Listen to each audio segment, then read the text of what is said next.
我们选在工作日来天坛溜达一圈，现在是星期三3点了吧，人一点都不少。好像是说这条白道是以前走祭品的，就是你踩着的话，你就是那些个猪牛羊。萨拉，萨拉，耶！在这儿等了差不多1个小时，他们的巡游表演终于开始了。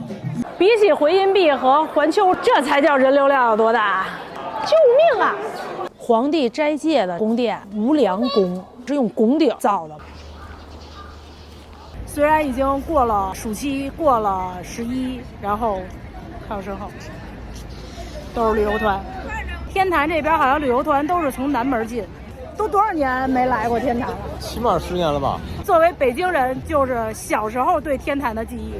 我印象里上一次来天坛还是在上一次，得有7、8年了吧。我记得有一次是春天的时候来天坛拍过一次梨花。我们是在那个微信的公众号就畅游公园预约就可以了，但是我不知道现场能不能买票啊。一会儿我们到门口的时候再看一眼，帮你们看看是不是不需要预约能直接买票。从这个门洞里面可以看到那边的环丘。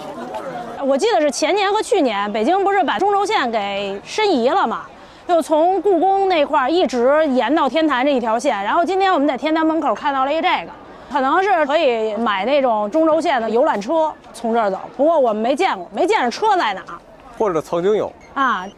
我们在这儿看了一眼，它这边分门票跟联票2种的，就作为北京人，我们就买一门票就行了。但是作为外地的游客，祈年殿肯定是天坛的重中之重，你必须要买。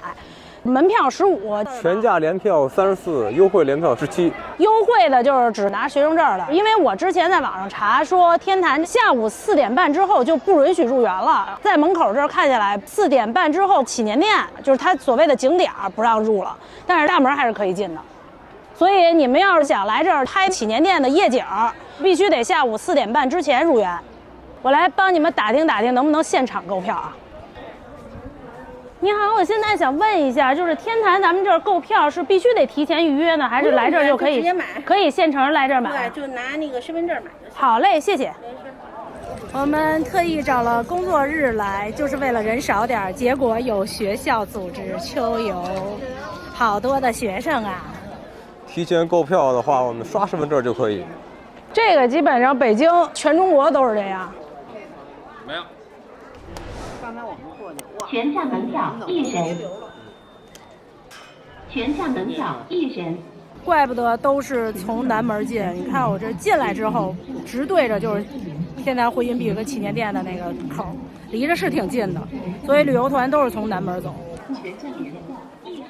之前据一个老北京说，不能踩这个进门之后的这条白道，也不知道是什么讲究。好像是说这条白道是以前走祭品的。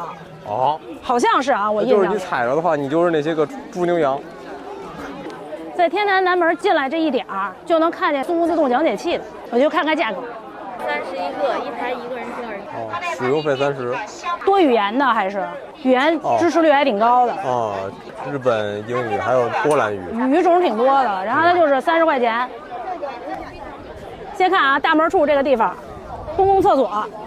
我先提醒大家，因为有人表示进祈年殿那边里边只有1个厕所，然后就在门口。排队的人特别多，所以如果你要进祈年殿之前，最好先在外面能找着公共厕所先上一个，先卸货。作为北京人，我们就不按旅游的游客的路线去走了，我们想找一些相对比较偏僻的小众一点的地方去溜达。咦，又看到了一个外国的小姐姐团，有好几个小姐姐长得好漂亮，都是好年轻的小姐姐们。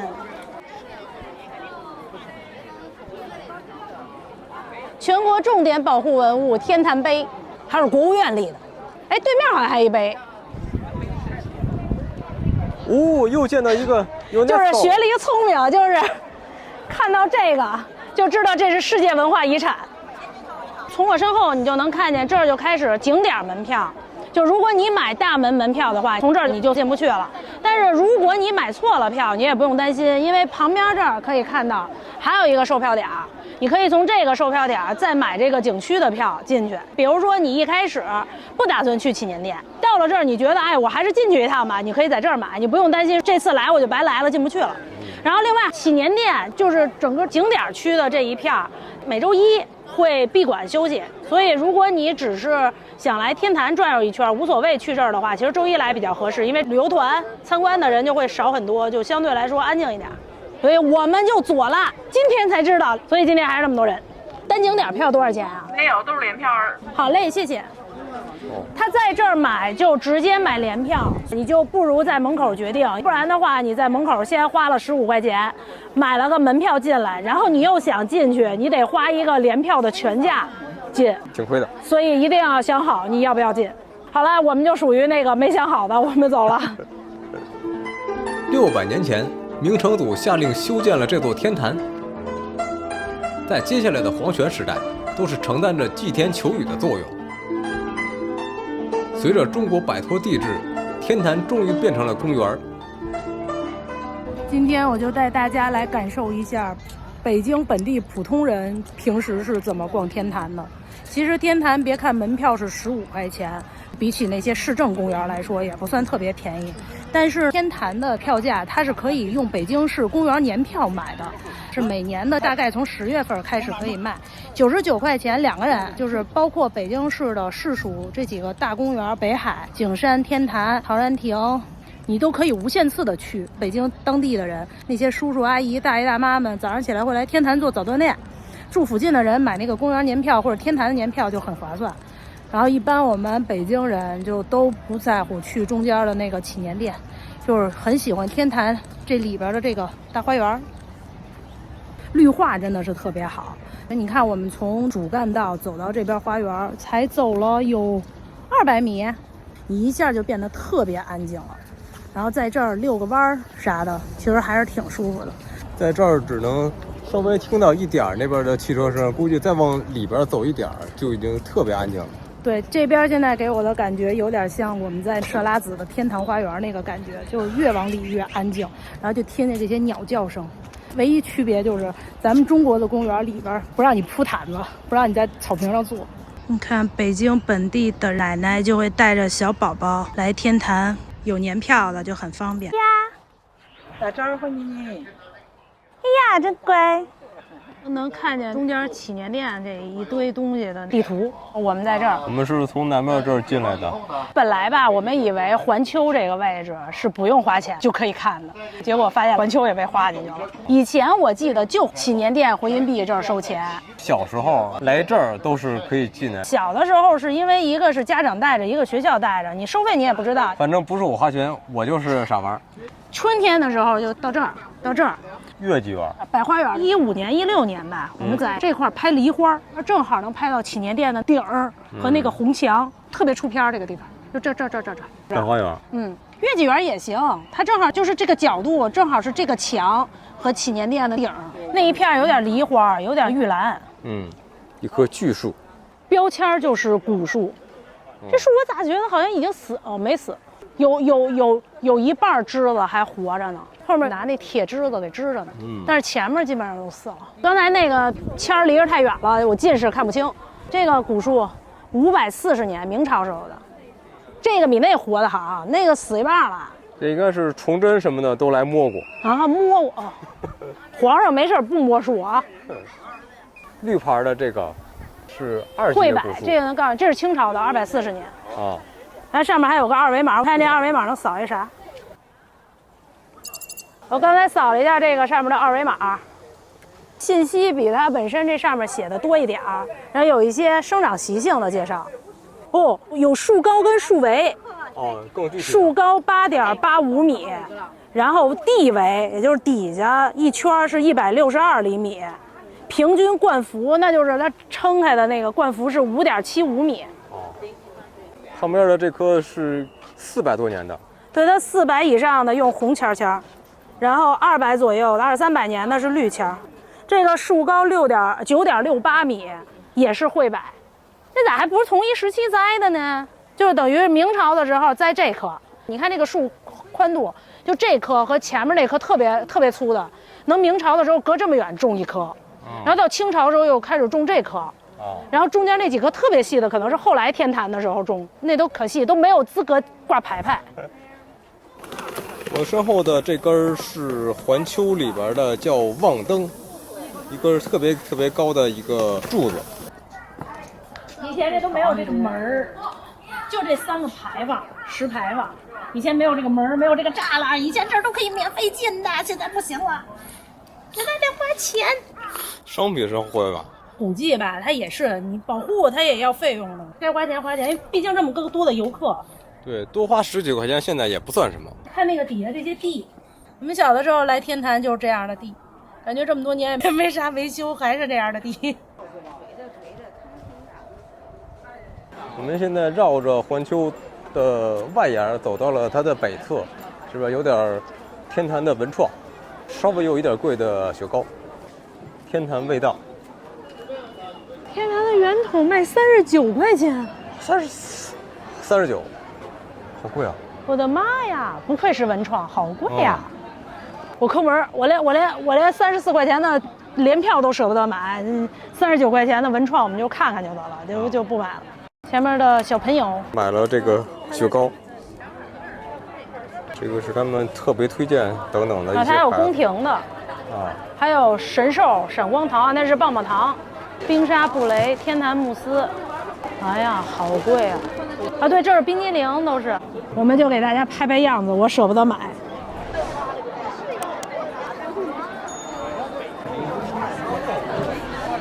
就从这儿远远的看一眼吧，前面还是要收钱的。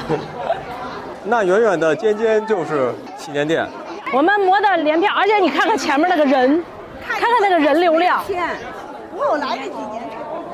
它这一条祭祀公道，你是可以从环丘那边出来之后，这一块是不要票的，走到前面那门楼的那个地方就应该再验票了，就是你有联票才能进。比起回音壁和环丘，这才叫人流量有多大？可是前面那都不叫人流。救命啊！就是还记得咱们当时进太极陵走那个道，那个感觉比这个要震撼，这个有点远，其实它要再近一点的话，那个震撼感就出来了。但是你看看这人流量，哎呀，救命呀！来天坛这边还有一点可以玩的，就是在斋宫旁边的这片树林里边有好多松鼠，是那种魔王。我好像看到了一个沙特大佬在那边溜达，可能上厕所去。你看那边有一松鼠刚跑过去，叼一个就跑，就在那边呢。你看这边又有人在专门喂，你看喜鹊就下来了。你看，他们这边专门有人大量的买那些坚果啊什么的，就喂他们。这蹦的了。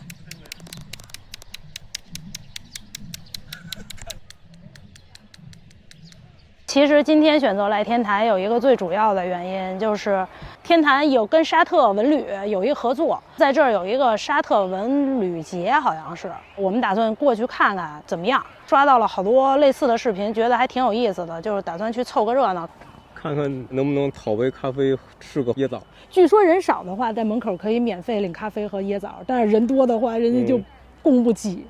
看吧。沙特大佬们怕冷，然后白天这会儿暖和的时候，他们比较活跃。到晚上夜幕降临，冷了，他们可能就不爱动了。我们已经有点接近表演区的位置了。人家叫文旅集市。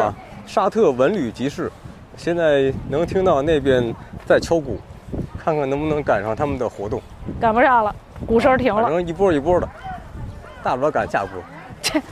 我们到了沙特文旅集市这儿了，排一个有点长的队，但是队伍往前走的速度好像还好，大概2分钟吧，我们已经走到了这儿，就算入口，比之前听说的速度要快多了。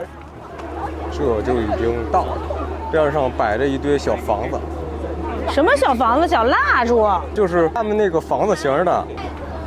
Saudi 大门。Hello。哎，跟沙特人是不是也说萨拉马利控就行？应该是，都是。被绑架的沙特老哥。萨拉。萨拉。耶！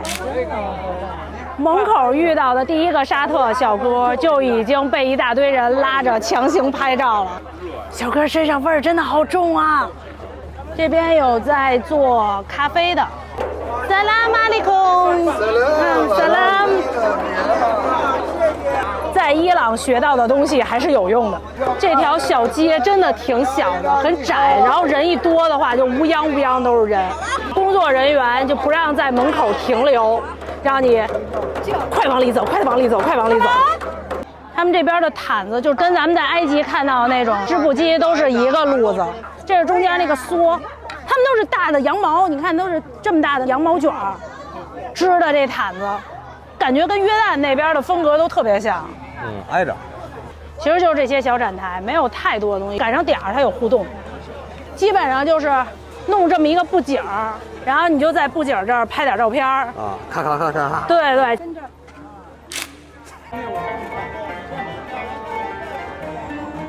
这个后面有一个沙特小哥在弹琴，于是就一大堆大妈围在这儿，然后跟小哥合影。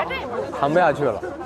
这一块展台弄得还挺漂亮，像一本一本打开的书，那种木头盒子的感觉。哎，有点巴扎那些店铺打开就是这样的。等待合影。好多人。Salam alaikum。Walaikum salam。Thank you。终于碰到了一个没有人坐的沙发，然后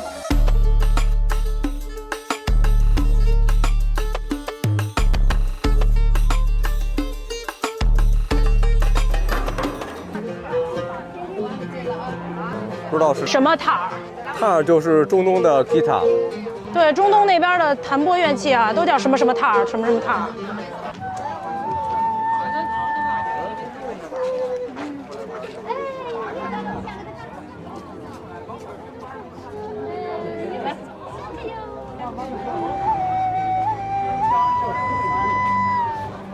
这种一听就有那种沙漠上的悠扬感啊！对，这边这个熏香感觉跟我在约旦买的那个熏香一个味儿，他们那边可能就喜欢这种香料。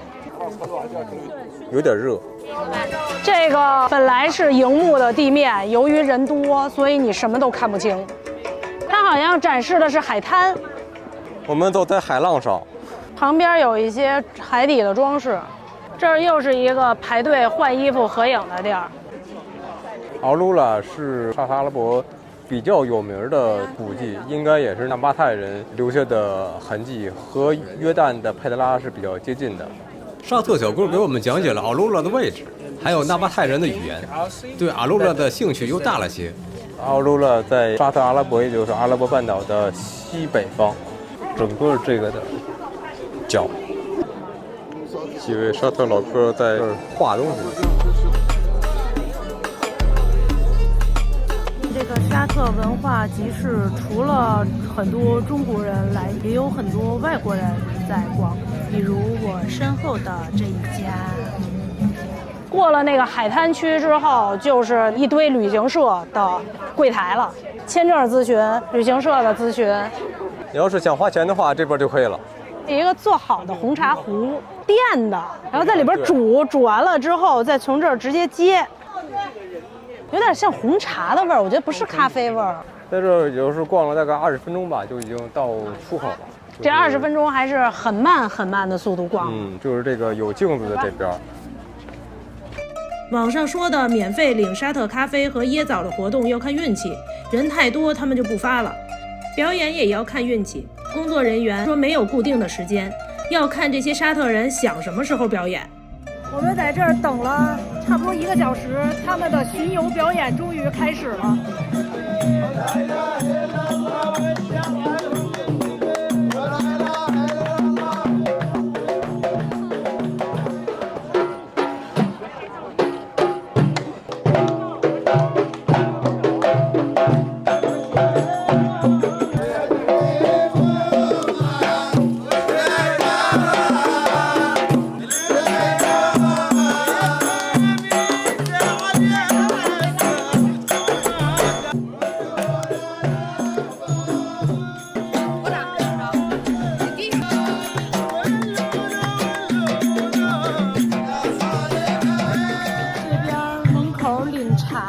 茶摊开业了。我来排队领个茶。你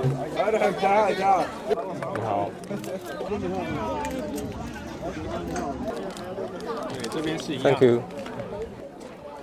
我们终于领到了他免费发放的咖啡，但我闻起来味儿更像茶。给你看一眼这个茶有多少，就感觉那一壶太小了。如果每个人都领，不给少一点的话，它根本就不够分。和一个小小的打了包的椰枣。有中东的香料的味儿。你有没有发现，就跟咱们在约旦贝都因的茶馆喝的是一样的？对，闻起来一样的味儿。都是一拨人。对，他们叫咖啡，实际上是茶，应该是放过一些其他香料，外加鼠尾草的。因为我当时问过，他说里边是肯定有鼠尾草。先尝尝这个，跟咱们在约旦喝的一样不一样？一样的难喝。你有没有感觉它里边好像放了一层土？网上有人形容这个咖啡像放了茶加上中药加13香的味儿，然后再加上苦。然后有很多草料味儿。刚才做的时候，我们其实看见了一眼，它往里加了2勺特别像土的一种粉末末，然后又加了1小碗的红茶叶，然后又加了2勺粉色的不知道是什么的东西，最后抓了一把藏红花扔进去了。混合下来，我推测他第一次加的那1小碗像糊涂的那种东西，就是一股子香料和我喝起来像土一样的那个口感。第二个茶肯定就是红茶了，第3个加的可能是类似于鼠尾草的另外一种香料，最后再加藏红花。我觉得这个喝起来远不如闻起来好。它苦，关键是，不是说中东人都喜欢往茶里加糖的吗？糖呢？哎，就椰枣。可能，拆看看。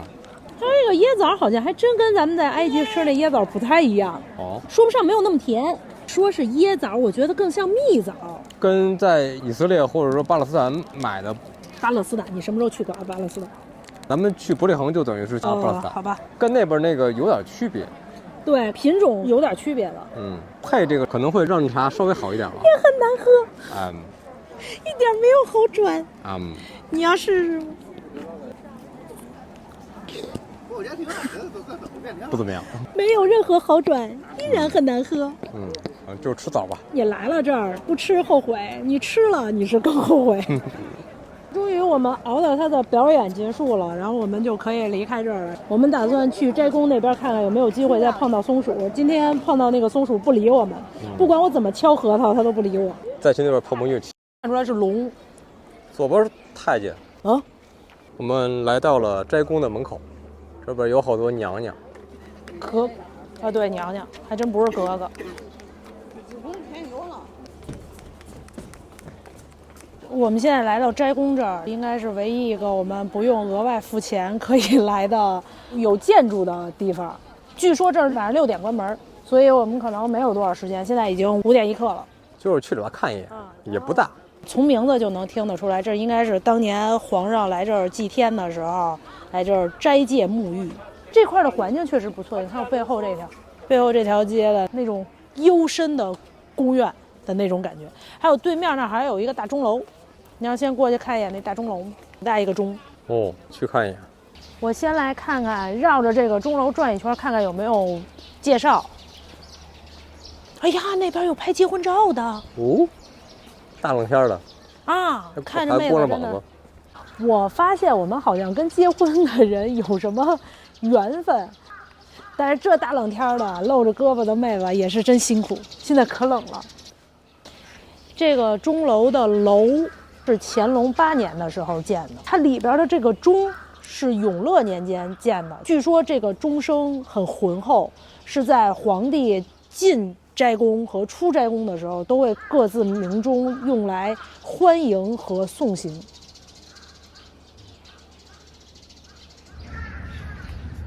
现在已经是日落了，我们站在斋宫的一个角落里，看我背后的这个古朴的灯，然后再配上周围的乌鸦此起彼伏的叫声，总有一种要闹鬼的感觉。我们转看这个房子，感觉挺阴森的。里面写着什么什么工艺展，就看到工艺展3个字。真的不会闹鬼吗？然后还有一个垃圾桶，啊，闹什么鬼？斋宫从宫院到里边这个宫中间有这么一道算是个护城河，现在看底下都是草，不知道当年有没有水围着。毕竟里边是皇上的斋戒的那个寝宫，所以可能为了防护作用，这边也留了护城河。这个也是当年的，现在都被罩起来了。这是实打实的文物。我记得小的时候有些电视剧让皇上从这上走，那皇上脚打滑可咋办呢？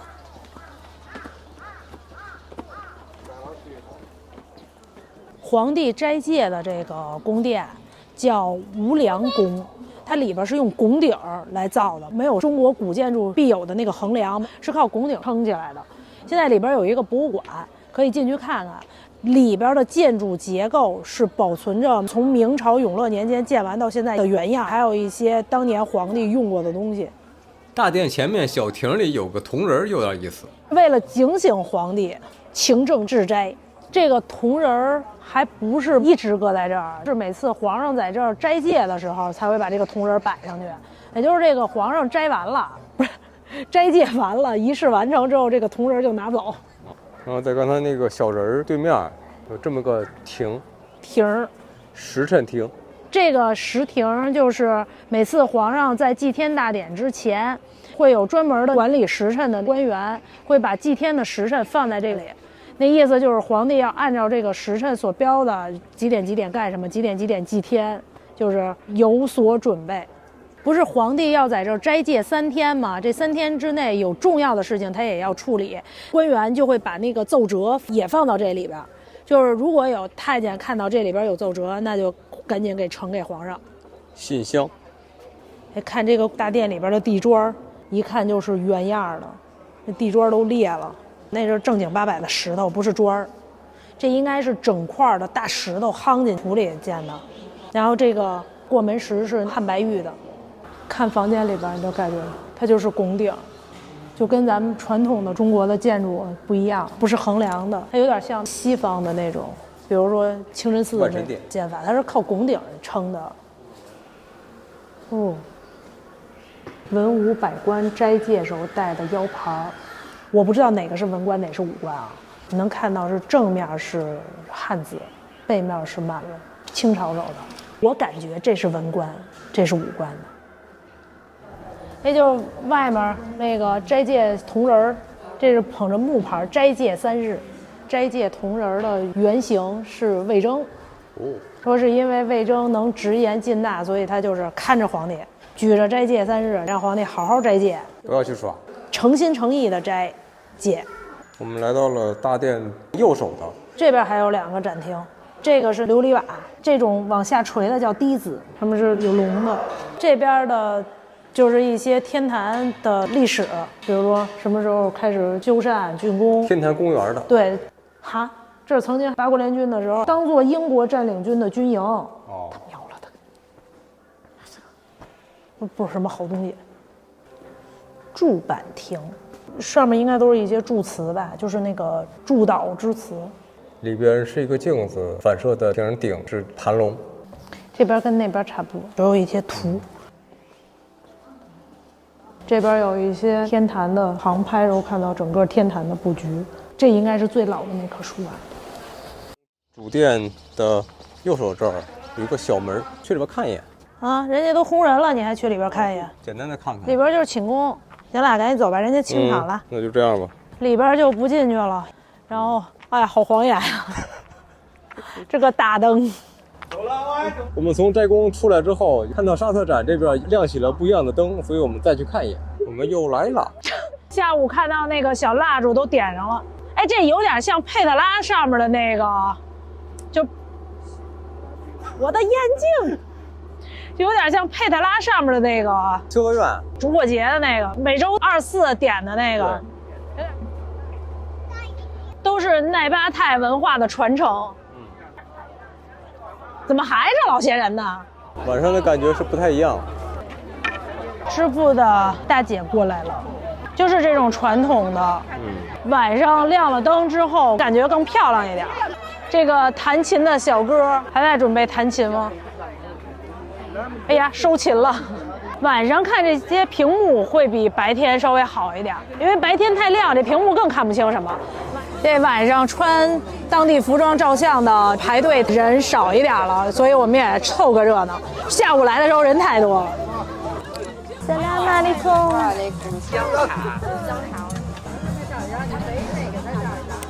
Thank you。我已经跟沙特小哥合太多影了。对啊。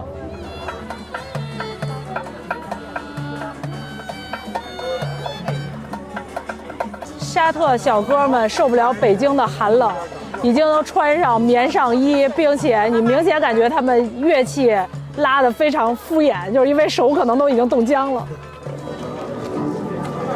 我们第2次出来了，我们又出来了。这次我们就不打算再进去了。最后还是很漂亮，就是这样。感觉天黑之后的天坛里边好暗啊，除了这个地灯之外，基本上就没有别的照明了。往前看，一片黢黑。天黑之后，瞬间就冷了，阴气逼人。10月的北京果然不是盖。所以我觉得刚才那个拍婚纱照的简直就是勇士。在一团黢黑的天坛里，我感觉我们俩好像是迷路了，现在找不到门儿。幸亏有高科技的地图。所以我跟你说，在以前有地图之前，估计5点就静园了。古代点那蜡烛也差不多亮。对。锃光瓦亮的树瘤，就摸的这个，估计谁都来这摸一把，就跟那个盘完了的核桃一样。是。